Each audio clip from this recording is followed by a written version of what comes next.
다 같이 사도신경으로 신앙 고백하심으로 주일 예배 하나님 앞에 드리시겠습니다. 나는 전능하신 아버지 하나님 천지의 창조주를 믿습니다. 나는 그의 유일하신 아들 우리 주 예수 그리스도를 믿습니다. 그는 성령으로 잉태되어 동정녀 마리아에게서 나시고 본디오 빌라도에게 고난을 받아 십자가에 못 박혀 죽으시고 장사된 지 사흘 만에 죽은 자 가운데서 다시 살아나셨으며 하늘에 오르시어 전능하신 아버지 하나님 우편에 앉아 계시다가 거기로부터 살아있는 자와 죽은 자를 심판하러 오십니다. 나는 성령을 믿으며 거룩한 공교회와 성도의 교제와 죄를 용서받는 것과 몸의 부활과 영생을 믿습니다. 아멘. 다 같이 찬송가 66장 찬송하시겠습니다.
이 시간 김영자 권사님께서 기도 인도하십니다.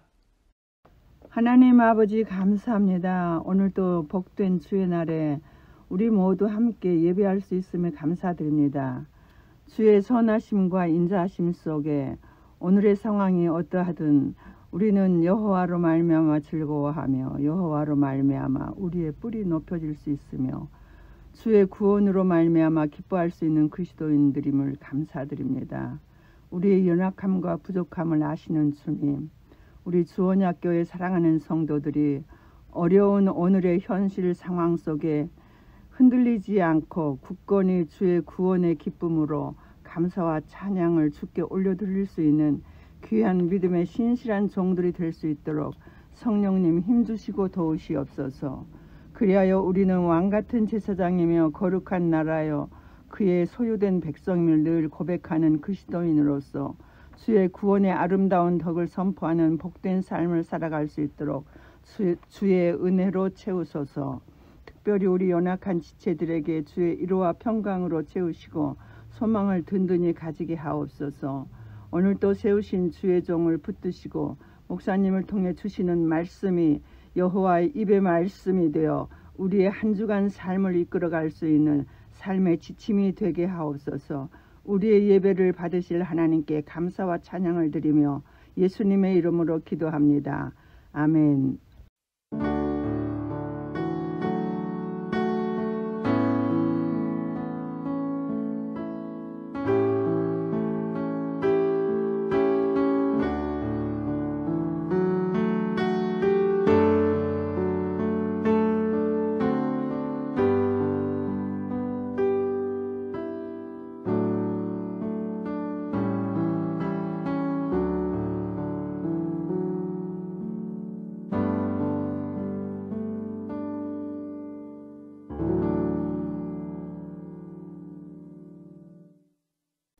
하나님의 말씀은 마태복음 10장 24절에서 33절 말씀입니다.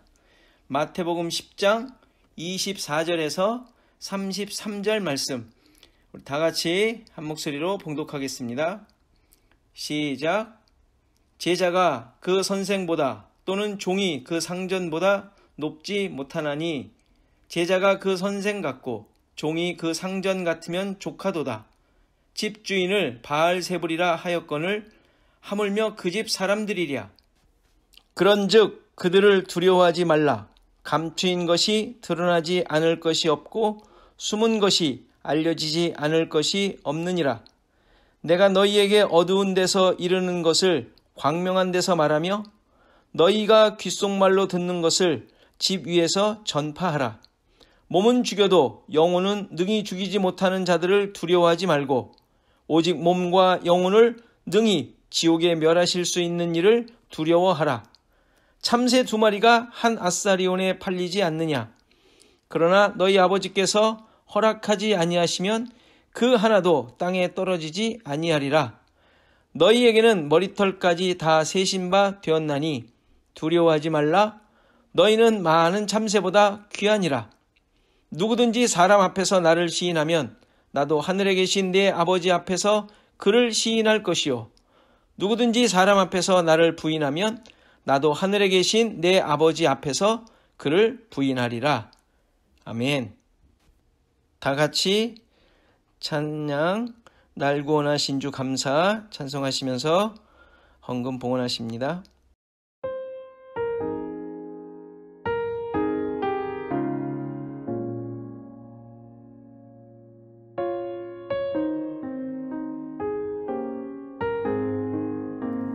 날 구원하신 주 감사, 모든 것 주심 감사.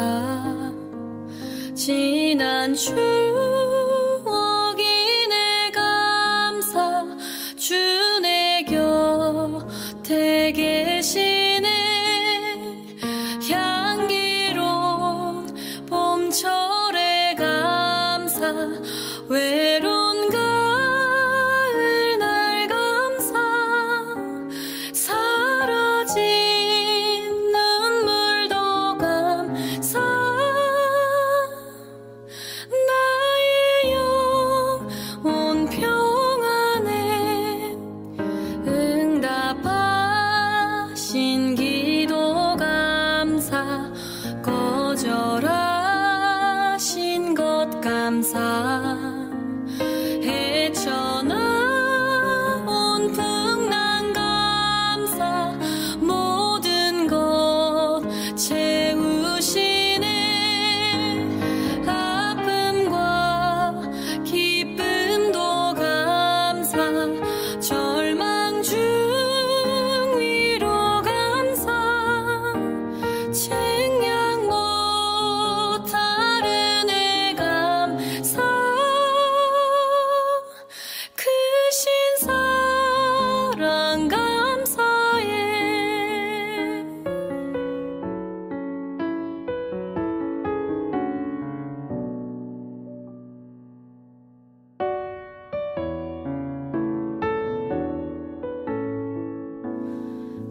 길가에 장미꽃 감사 장미꽃 가시 감사 따스한 가정 희망 주신 것 감사 기쁨과 슬픔도 감사 하늘 평안을 감사 내일의 희망을 감사 영원토록 감사해.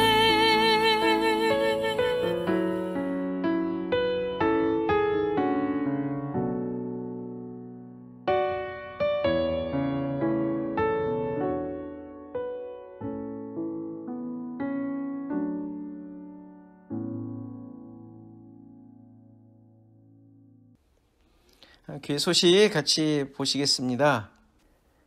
코로나가 다시 확산되고 있는 뉴스를 보게 됩니다. 점점 그 경계도 강화가 되고 있고요. 단계도 올라가고 있는데 삶 속에서 주님의 인도하심을 또 깊이 더 경험하도록 하나님께서 말씀하시는 것이 아닌가 합니다. 우리의 신앙과 우리의 모습을 또 깊이 돌아보는 시간 되기를 바랍니다. 자, 오늘 추수감사 주일인데요. 또 이런 상황이다 보니까 또 큰 의미 없이 또 지나가는 것 같습니다. 어쨌건 한 해 동안 우리를 인도하시고 또 모든 베풀어 주신 것들을 기억하며 감사하는, 그리고 기쁨이 넘치는 그런 감사절이 되기를 바랍니다. 김한철 장로님 계속 치료 중에 있고요. 여러분들 계속 기도해 주십시오. 정해진 절차와 있고 치료 과정이 있는 것 같습니다. 여러분들 기도해 주시면 감사하겠습니다. 그리고 성경 읽기 사무엘상 8장 12장 8장에서 12장입니다. 또 놓치지 마시고 끝까지 애써 주시면 좋겠습니다. 그리고 주부에 보면 선교사 소식이 또 와 있습니다. 이거 한 2주 전에 왔는데 우리 태국의 김철수 황금례 선교사님 소식입니다. 황금례 선교사님이 좀 몸이 안 좋으셔서 한국에서 치료하신 걸로 나와 있는데 계속 기도해 주시고, 여러 가지 상황들을 보니까 여기서도 계속 복음을 전파하기 위해서 이렇게 또 비대면뿐만 아니라 또 모여서 또 하는 모임들이 계속 또 진행이 되는 것 같습니다. 여러분들 계속 기도해 주시고 더 많은 열매들이 맺을 수 있도록 함께 마음을 나눴으면 좋겠습니다. 우리 다 같이 기도하고 말씀 보시겠습니다. 주님 감사합니다. 한 해 동안 우리를 인도하신, 또 하나님의 은혜를 베푸신 이런 감사들을 돌아보게 하시고, 또 인도하심에 대한, 또 함께 하심에 대한 열매를 또 돌아보며 깨닫게 하심에 감사드립니다. 우리의 능력과 힘이 아닌 오직 은혜만으로 나를 만드시고 이끄셨음을 깨닫고 주님 앞에 무릎을 꿇는 자들로 설 수 있는 시간 되게 하옵소서. 참 기쁨과 감사를 깨닫게 하시고 내 기분과 상황으로 말미암은 것이 아닌 하나님의 나라의 의와 뜻이 성취됨을 목적하고 그것을 기준으로 바라보는 감사절이 되게 하옵소서. 말씀으로 새롭게 하시고 은혜와 긍휼을 깨닫는 귀한 시간 되게 하옵소서. 예수님의 이름으로 기도하옵나이다. 아멘. 12제자를 세상에 보내시면서 예수님께서 그들에게 하신 말씀을 지금 우리는 보고 있습니다. 이리 가운데 보내진 양과 같기에 특별한 말씀을 하실 수밖에 없었던 것이죠. 앞단락에서는 공회에 넘겨지고 회당에서 채찍질을 당하고 총독들과 임금들 앞에 끌려가게 될 것이라고 말씀해 주셨습니다. 그래서 뱀처럼 지혜롭고 비둘기처럼 순결하라는 말씀을 해 주셨던 것입니다. 이 말씀은 능력껏 잘 살아남으라는 상황 대처 방법으로 주신 말씀이 아니라 복음을 전하는 자로 세상과 타협하지 않는 순수함으로 사명을 감당할 것을 말씀하신 것입니다. 공회에 넘겨질 때 무슨 말을 할지 염려하지 말라고 하십니다. 성령께서 가르쳐 주실 것이기 때문이죠. 그분만을 의지하라는 말입니다. 자기의 생각과 방법으로 해결하지 말라는 것이죠. 이것이 바로 지혜롭고 순결하게 행하는 것입니다. 미움을 받을 때 끝까지 견디라고 합니다. 이치를 따져 반박하고 자기의 옳음을 드러내고 상대방을 이기지 않는 것입니다. 이것도 지혜롭고 순결하게 행하는 것입니다. 이 동네에서 박해하면 다른 곳으로 가라고 합니다. 복음을 받아들이지 않을 경우 다른 성으로 먼지를 떨고 가라고 하셨습니다. 복음의 흐름을 따라가는 것이죠. 지혜롭고 순결하게 행하는 것입니다. 이러한 제자들의 모습에서 우리는 신자가 가져야 할 분명한 기준과 모습을 얻게 됩니다. 그것은 변하지 않는 것입니다. 흔들리지 않는 것입니다. 복음을 가진 자, 하나님 나라의 능력을 가진 자는 세상에 좌우되지 않는 것입니다. 그들을 물리치고 사생결단을 내는 것이 아닙니다. 또는 그들을 무차별 공격하는 것이 아닙니다. 그들 가운데서 감히 건드리지 못할 강한 자로 서는 것이 아닙니다. 당하는 것 같지만 꺾이지 않는 모습입니다. 끌려가는 것 같지만 가지고 있는 것이 무엇인지를 잃지 않는 것입니다. 신자들의 정체성이 분명하게 드러나는 것이죠. 이런 모습은 만족할 만한 상황에서 주어지는 것이 아니라 모든 것이 열악할 때 드러나는 것임을 오늘 본문이 설명하고 있는 것입니다. 제자가 선생보다, 종이 상전보다 높지 않다고 하십니다. 만일 같다면 그것으로도 충분하다고 하십니다. 그런데 집주인을 바알세불이라고 하였는데 그 집에 사는 사람들은 도대체 어떤 존재로 보겠느냐고 말씀하시죠. 예수님을 귀신의 왕이라고 하며 바알세불 비난하고 무시하고 핍박했다면 그를 쫓는 자들이라면 당연히 그들의 졸개니까 훨씬 더 욕하고 핍박하며 못되게 굴 것이라는 말씀이죠. 그러니까 나 정도만 되어도, 예수님 정도만 되어도 다행이라고 하십니다. 이러한 예수님의 말씀은 제자들을 비롯한 천국 복음을 소유한 하나님의 백성들에게 있어야 하는 삶을 말씀하시는 것입니다. 예수님의 가신 길이 이런 길이었죠. 마태는 이 모습을 그대로 다 본 후에 지금 쓰고 있는 것 아닙니까? 제자가 선생과 같은 길을 가야 함을 말하고 있는 것이죠. 결코 편한 길이나 편한 방법은 없습니다. 세상에서 신자들의 삶이 늘 이렇다라고 말씀하시는 것이죠. 이러한 상황에 대해 우리 신자들이 이해하지 못할 때가 있는 것 같습니다. 많은 사람들이 어려운 상황으로 인해 믿음을 포기하고 갈등 가운데 있는 것을 봅니다. 하나님을 믿는다면, 구원을 받은 하나님의 백성이라면 이러한 어려움과 고난이 없어야 한다는 생각을 하는 것이죠. 여전히 이런 불합리한 논리에 의해 믿음을 포기하는 경우를 종종 보게 됩니다. 실제로 신자들 가운데에서도 이러한 문제와 상황들에 대해 답을 내리지 못하고 방황하는 분들이 많은 것으로 보입니다. 5년 전에 라이언 벨이라는 목사가 하나님 없이 살아보겠다고 선언한 후에 1년을 보내고 하나님이 정말 없다라는 결론을 내린 일이 있었습니다. 불신론자가 된 것이죠. 최근에는 호크 넬슨이라는 크리스천 밴드의 싱어, 가수인 조나단 스테인가드라는 찬양 사역자도 하나님을 이해할 수 없다며 기독교를 떠난 뉴스가 나왔습니다. 이들 모두가 소위 모태신앙인이라고 하죠. 하나님께서 선하시고 사랑이 많으신 분이라면 선하고 착한 사람들을 예수를 믿지 않는다는 이유만으로 지옥에 보내는 것에 대해 이해가 되지 않는다는 것입니다. 또한 이러한 자들이, 착하고 선한 자들이 고통을 당하며 어려움 가운데 있는데 하나님께서 그들에 대해 아무 역사도 하지 않는, 아무런 그 도움도 주시지 않는 이런 상황이 있을 수 없다고 하며 믿음을, 하나님의 존재를 거부한 것입니다. 여러분들은 어떻게 생각하십니까? 정말 하나님께서 그렇게 일하고 계시다고 믿으시는지요? 반대로 참 이상한 것은 왜 자신이 이해하는 대로 하나님께서 일하셔야 한다고 생각하는 것인지 저는 그것이 더 이해가 안 됩니다.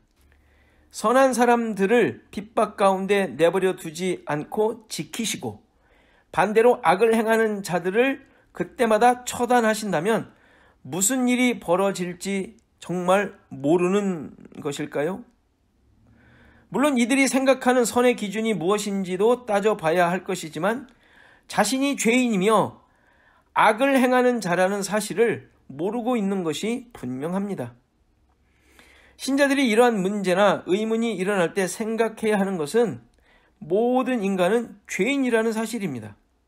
그가 어떠한 선한 성품을 가지고 있던 어떤 착한 일을 했던 상관없이 다 죽어 있는 자들이며 지옥에 가야 할 자들이라는 사실이죠. 내가 왜 지옥에 가야 하느냐는 생각이 조금이라도 든다면 그러한 생각 자체가 하나님 앞에서 교만한 것이며 하나님을 대항하는 것이다 라고 성경이 단호하게 그 입장을 보여줍니다. 의인은 없나니 하나도 없다. 모든 사람이 죄를 지어서 하나님의 영광에 이르지 못한다 하고 성경은 분명하게 선언하고 있는 것이죠. 이를 인정하지 못하기에 하나님의 공의에 시비를 걸고 이해할 수 없다며 하나님을 떠나는 것입니다. 그러나 예수님께서 말씀하시듯이 세상에서 신자들의 모습은 위의 사람들이 이해할 수 없는 모습으로 살게 된다는 사실입니다. 끌려가고 고문당하고 죽임당하고 조롱과 멸시를 받게 되죠. 착하고 선하고 악하고 죄를 짓는 것과 상관없이 단지 예수를 믿는다는 사실만으로 그러한 일을 당한다는 말입니다. 그럼 예수를 믿지 않는 자들에게는 이러한 일이 일어나지 않을까요? 그건 아니죠. 그들은 세상의 가치에 따라 또 그들의 방식으로 힘과 적자생존의 원리로 늘 일어나는 일들입니다. 그 속에서도 역시 다르지 않은 일들이 그대로 일어나죠. 그것에 대해서는 그들이 하나님께 하소연할 수 있는 것이 아닙니다. 왜죠? 그들은 하나님을 의지하지도 믿지도 않는 사람들이니까요. 그들은 하나님께 어떠한 이야기도 할 권리도 의미도 없는 것입니다. 그런데 이러한 위협과 신자들이 위협과 핍박 가운데 처하게 되는데 이 제자들에게 왜 두려워하지 말라고 예수님께서 말씀하시는 것일까요? 이리 가운데 보내진 양이라고 하셨는데 두려워하지 말라 하는 말씀이 앞뒤가 맞지 않는 것 같습니다. 근데 세상을 살고 있는 신자들의 실제 삶에서 위에 언급한 내용으로 인한 두려움이 그다지 경험되는 것 같지는 않아 보입니다. 가끔 뉴스에 나오는 경우는 있지만 누구에게나 일어나는 것은 아니라는 것이죠. 협박, 죽음, 고문당함, 이런 것들이 그렇게 자주 우리에게 일어나는 일들은 아닌 것입니다. 그런데 이 의미, 예수님께서 두려워하지 말라고 하시는 이 의미를 우리는 좀 더 깊이 생각해 볼 필요가 있습니다. 여기서 두려워하지 말라는 말씀은 그렇다고 용감하라 혹은 비장한 각오를 해야 된다라는 의미는 아닙니다. 두려워하지 않아야 하는 이유는 제자들로 인해 일어나는 일들이 스스로 만들어내는 것이 아니기 때문에 두려워하지 말라고 하십니다. 26절에서 감추인 것이 드러나고 숨은 것이 알려지는데 이것이 제자들에 의해 되는 것이 아니라 하나님께서 하실 일들로 표현되어 있습니다. 다시 말해서 제자들을 통하여 하나님께서 사역하시는 일들이라는 말입니다. 제자들이 세상에 나가지만 결국 하나님께서 이 모든 사역의 주체자시라는 말씀이죠. 이 사실을 잊지 않아야 합니다. 그런데 수많은 신자들이 세상에서 자신이 해야 할 일들이 있다고 생각한다는 것입니다. 그래서 열심을 다해 하나님의 일을 감당하고 있습니다. 문제는 내가 열심을 내어 열매를 맺으려고 한다는 사실이에요. 즉 주체가 내가 되어 있는 것입니다. 하나님의 일이라고 하면서 내가 해내고 있는 것이죠. 결국 세상을 두려워하게 됩니다. 왜죠? 세상으로부터 인정받고 칭찬받아야 하는데, 그래서 그들의 마음에 들어야 하는데 그것이 안 될 것 같기 때문입니다.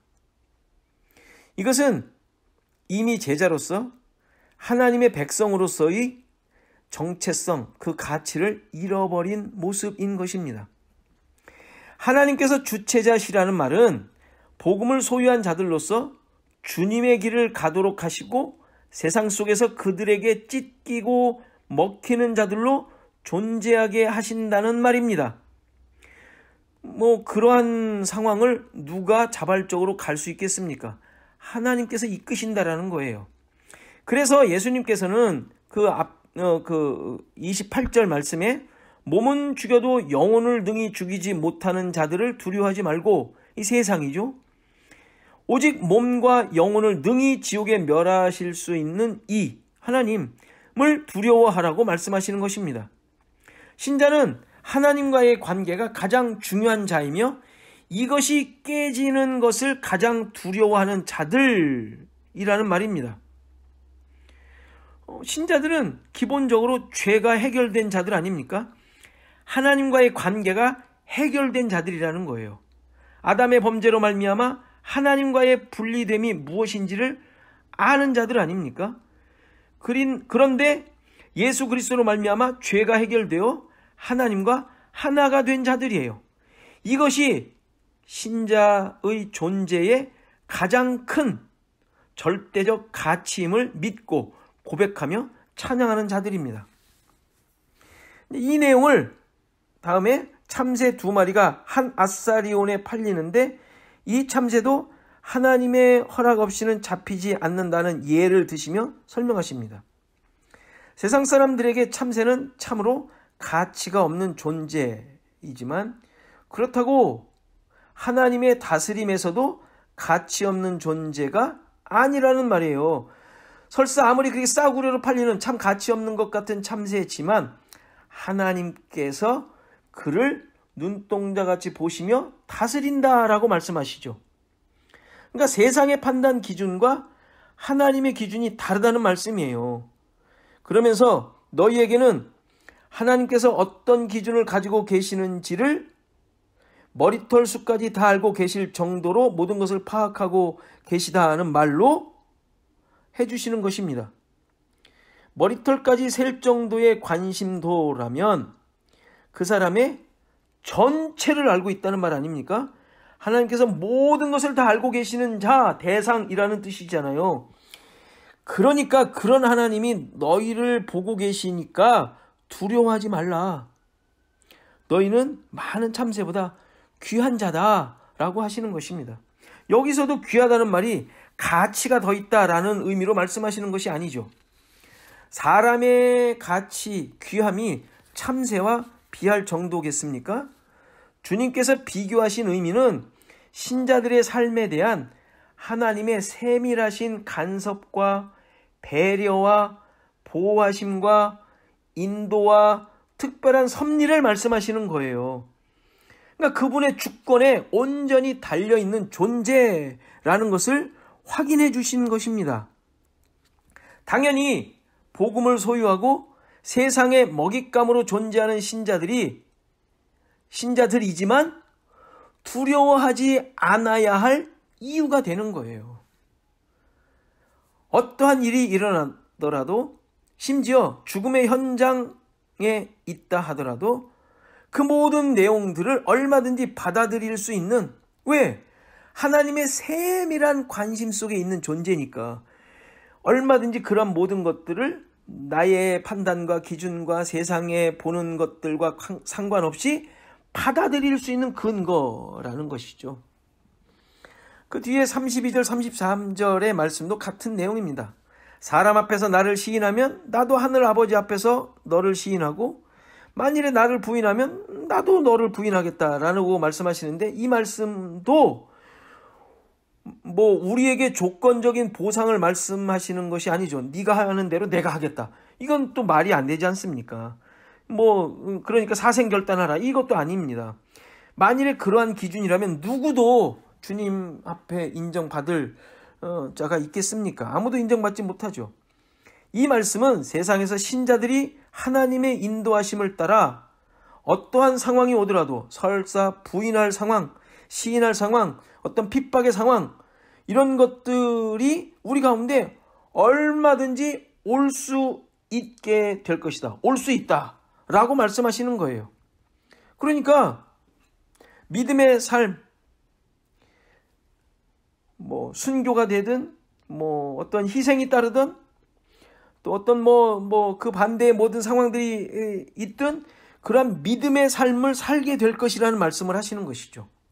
우리가 잘 알듯이 마태복음 제일 마지막에 명령하시는 내용이 있지 않습니까? 가서 제자 삼고 세례를 베풀고 분부한 것을 가르쳐 지키게 하라 라는 명령이 나오는데, 이 명령을 제자들이 해낼 수 있는 것들입니까?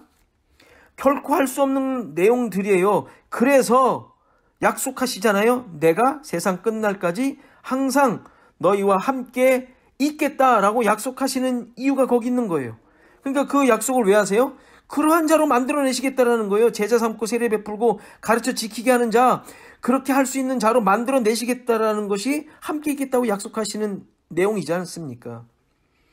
요한복음 21장 맨 마지막 장에 보면 베드로에게 나를 사랑하느냐, 내 양을 먹이라고 말씀하시면서 이렇게 얘기를 하시죠.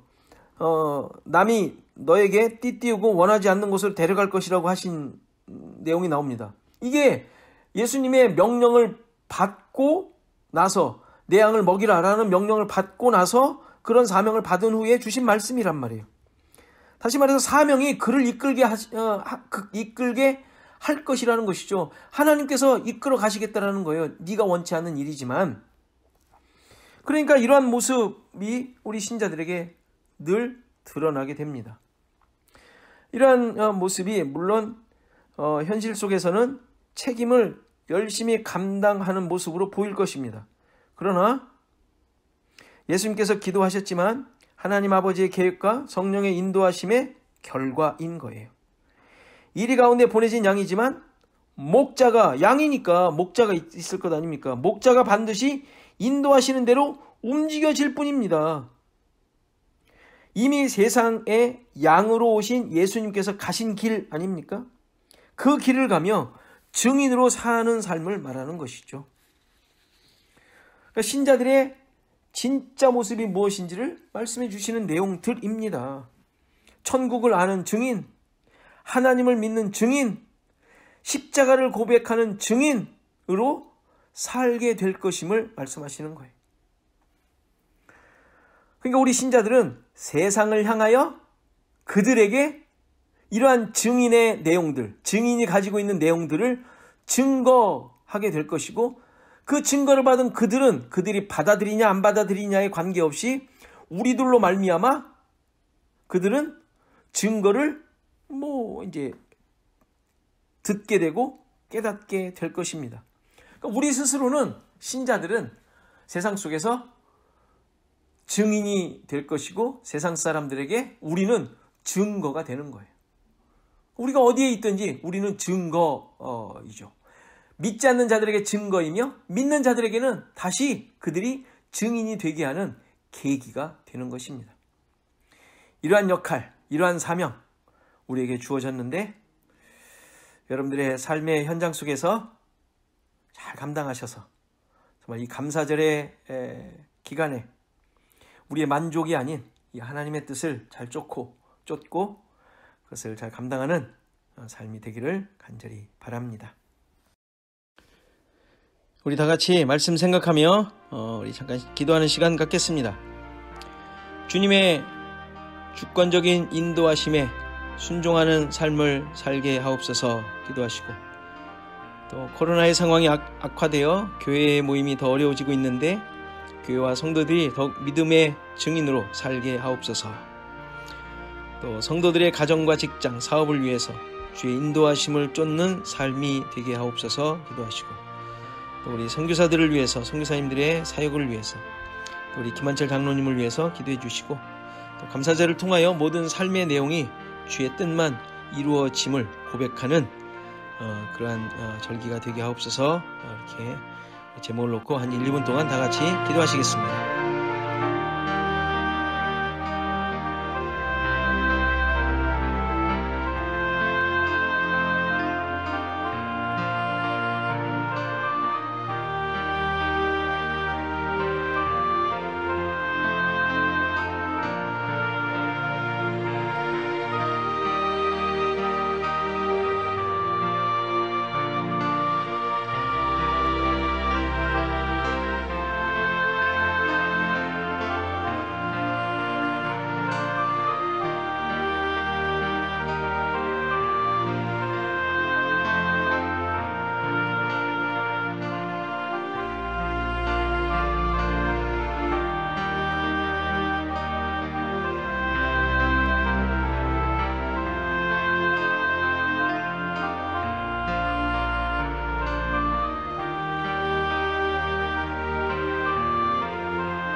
하나님 아버지 감사합니다.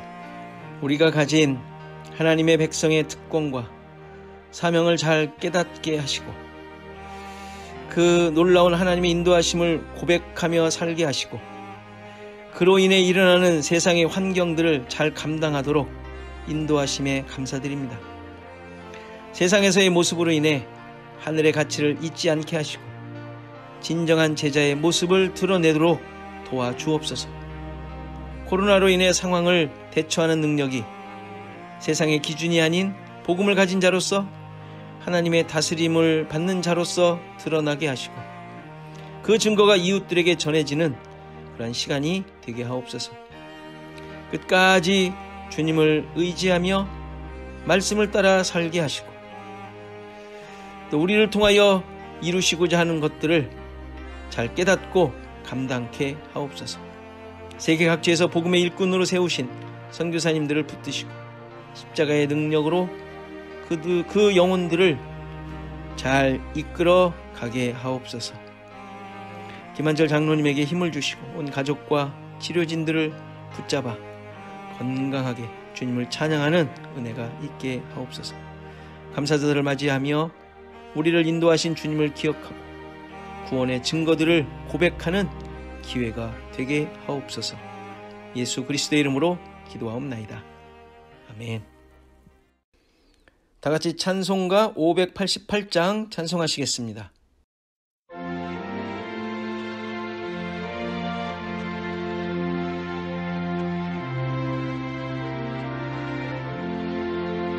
공중 나는 새를 보라 농사하지 않으며 곡식모와 곡간 안에 들인 것이 없어도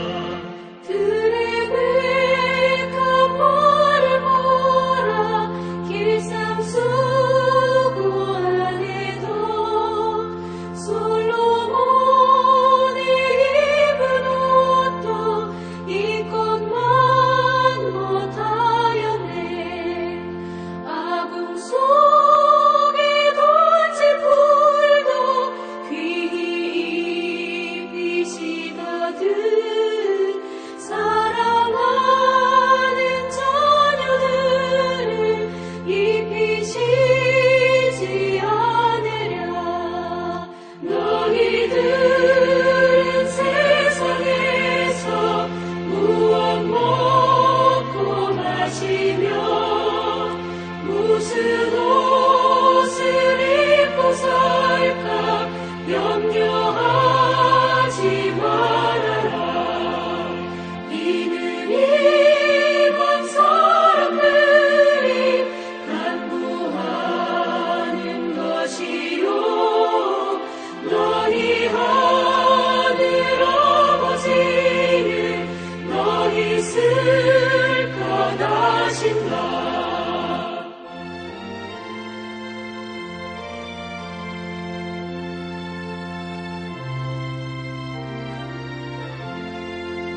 너는 먼저 주의 나라 그의 의를 구하면 하나님이 모든 것을 너희에게 주시리. 내일 일을 위하여서 아무 염려 말지니 내일 염려하지 말라. 오늘 고생 족하다. 이제는 예수 그리스도의 은혜와 하나님의 크신 사랑과 성령의 감화, 감동, 교통하시며 함께하심이 오늘 예배한 모든 성도들 머리머리 위에, 저들의 생업과 가정과 자손 대대 위에, 이 교회 위에 이제로부터 영원토록 함께 계실지어다. 아멘. 주님 여기 계시기에